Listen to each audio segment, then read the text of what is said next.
So I'm here with more of our Oil and Money Leader for Tomorrow scholarship winners. Welcome and well done to you all. Just to start, could you tell me what it means to you to be selected as a leader for tomorrow? I think this conference is clearly a leading forum for discussing the key topics of our industry, and so for us it's a very prestigious award, and I think we're all very privileged to be here.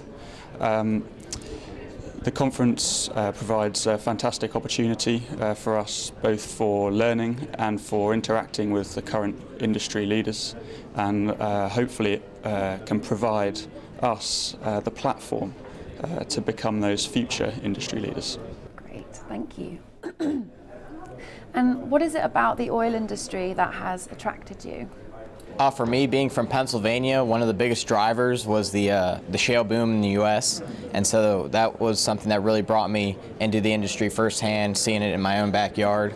Next is the technology and challenge, that we face every day.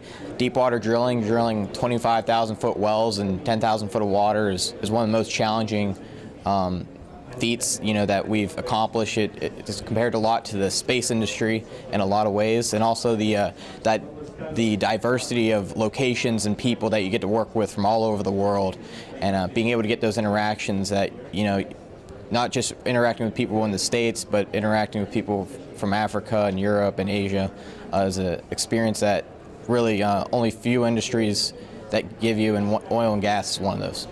Absolutely, thank you. And I just wanted to ask you about climate change, which is still an increasingly critical issue. How do you think that the industry should be responding? So on the topic of climate change, it is real, and as a major contributor to it, I believe it's the responsibility of the oil and gas industry to ensure that its operational practices consider environmental impacts as much as other factors such as safety, quality, costs, or profits. And I believe the oil and gas industry really should be taking a leadership role to mitigate and adapt to the impacts of climate change, even in the absence of policies. Absolutely, thanks. And so finally, what have been your main impressions of the conference so far?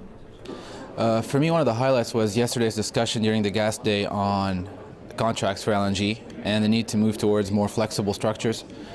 We've seen the contracts move from 25-year term commitments to 5, even purchases on the spot market.